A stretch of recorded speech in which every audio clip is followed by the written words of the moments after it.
আসসালামু আলাইকুম ওয়া রাহমাতুল্লাহি ওয়া বারাকাতুহু ইন্নাল হামদুলিল্লাহ ওয়াস সালাতু ওয়াস সালামু আলা রাসূলিল্লাহ ওয়া আলা আলিহি ওয়া সাহবিহি আজমাইন আম্মা বাদ। সম্মানিত তাওহীদ প্রিয় দিনী ভাই বোনেরা, আমরা আজকে আরো দুটি কোরআনের আয়াত এবং হাদিস থেকে জানব জাহান্নামে প্রবেশের পদ্ধতি। মহান আল্লাহ তাআলা বলেন, সেদিন তোমাদেরকে জাহান্নামের আগুনের দিকে ধাক্কা মেরে মেরে নিয়ে যাওয়া হবে, আর বলা হবে, এই আগুন যাকে তোমরা মিথ্যা বলতে। সূরা তূর আয়াত নম্বর 13 থেকে 14। তাহলে দুনিয়াতে যে জাহান্নামের আগুন সম্পর্কে কোরআনুল কারীম এবং রাসূল সাল্লাল্লাহু আলাইহি ওয়াসাল্লামের হাদিসে যে ভয় প্রদর্শন করা হয়েছে যে যদি তোমরা আল্লাহ এবং আল্লাহর রাসূলের অবাধ্যতা করো তাহলে পরকালে তোমাদেরকে জাহান্নামের অগ্নিতে জ্বলতে হবে, তখন দুনিয়াতে কাফেররা এবং নামদারি মুনাফিকরা, নামদারি মুসলিমরা সেটারে অস্বীকার করে বলে যে এখানে এরকম কিছু হবে না এরকম, তখন তাদেরকে সেই জাহান্নামে নিক্ষেপ করে, ধাক্কা মেরে নিক্ষেপ করে বলা হবে যে এটা তোমরা অস্বীকার করেছিলে, এখন তার স্বাদ গ্রহণ করো। আল্লাহ তাআলা আর বলেন, তুমি ওই দিন পাপীদেরকে পরস্পর শৃঙ্খলাবদ্ধ দেখতে পাবে, অর্থাৎ তাদেরকে শিকলে বাঁধা অবস্থায় দেখবে। তাদের জামা হবে দাহ আলকাতরার এবং তাদের মুখমণ্ডলকে আগুন আচ্ছন্ন করে ফেলবে। তাহলে তাদের যে পোশাক পরানো হবে সেটা হবে আগুনের, যেন আরো বেশি জ্বলে, এরকম দাহ জাতীয় দিয়ে, এবং আলকাতরা সমূহ আলকাতরার দিয়ে বানানো হবে তাদের জামা পোশাক, যেন আরো বেশি করে জ্বলে। আল্লাহ তাআলা আমাদেরকে জাহান্নামের আগুন থেকে হেফাজত করুন, আমিন।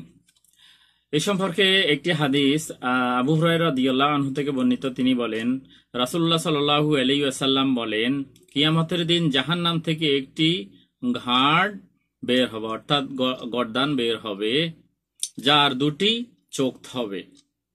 যে গর্দানটি বের হবে তার দুটি চোখ থাকবে, যা দ্বারা সে দেখবে, তার দুটি কানও থাকবে, যা দ্বারা শুনবে, এবং একটি জিহ্বা হবে, যা দ্বারা সে বলবে। আমাকে 3 শ্রেণীর মানুষের জন্য নিযুক্ত করা হয়েছে, প্রত্যেক অবাধ্য, প্রতাপশালী, আল্লাহর সাথে শিরকারী ও চিত্রাঙ্গনকারীদের জন্য। তাহলে যে গার্ডটা বের হবে জাহান্নাম থেকে, তার দুটি চোখ থাকবে, তার কান থাকবে এবং সে শুনবে, এবং তার একটি জিহ্বা থাকবে যা দ্বারা সে বলবে, কারণ জিহ্বা ছাড়া তো বলতে পারবে না। সেজন্য তখন সে বলবে যে আমাকে আল্লাহ তাআলা 3 শ্রেণীর মানুষের জন্য নিযুক্ত করেছেন। এক শ্রেণী হলো প্রতাপশালী, যেমন রাজা, বাদশাহ, এমপি, চেয়ারম্যান, মেম্বার, যারা প্রতাপশালী মানুষদেরকে অত্যাচার করে।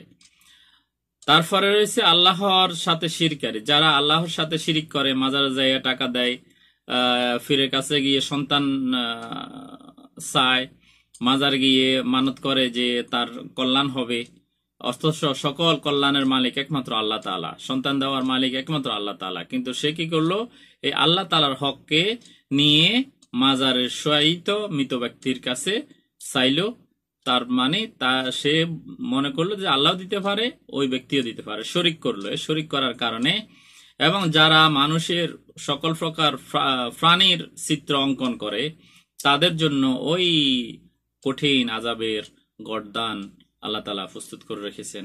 আল্লাহ তাআলা আমাদেরকে জাহান্নামের সকল কাজকর্ম থেকে বিরত থাকার তৌফিক দান করুন, আমিন। আসসালামু আলাইকুম ওয়া রাহমাতুল্লাহি ওয়া বারাকাতুহু।